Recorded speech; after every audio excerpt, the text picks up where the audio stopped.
Els treballadors del Taia s'han concentrat aquest dimarts a l'Hospital Sant Joan de Déu de Manresa per protestar contra les retallades que preveu el Departament de Salut, una reducció que pot oscil·lar entre el 7 i el 10%.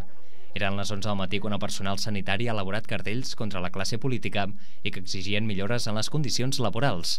També recollien signatures per intentar frenar aquests pressupostos, que poden complicar encara més el panorama sanitari, tant per treballadors com per usuaris. Això inevitablement afectarà directament a l'usuari. Nosaltres estem aquí com a treballadors i com a usuaris de la sanitat i estem preocupats per el que pugui passar amb la nostra sanitat pública. El que es comenta és que hi haurà una rebaixada de l'activitat no, sinó del concert econòmic, o sigui que es farà la mateixa activitat amb menys diners. Això evidentment ens ha d'afectar com a treballadors i evidentment com a usuaris. Ells sí que per decisions unilaterals, el que afecta als treballadors del Taia, ells ja han començat a aplicar algun tipus de mesura. Probablement en stand-by, però que sí és cert que ells ja ho han aplicat, no perquè els membres del comitè d'empresa hi estiguem a favor, ni per nosaltres mateixos ni pels nostres treballadors.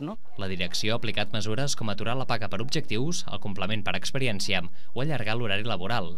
A més, una altra situació que els preocupa és que en aquests moments està a punt de caducar el període de negociació del conveni col·lectiu i amb la nova reforma laboral els treballadors es podrien quedar sense. Nosaltres sí que portarem la nostra motxilla perquè tot el que tenim ho tenim, però clar, què passarà amb tota la gent nova que entrarà?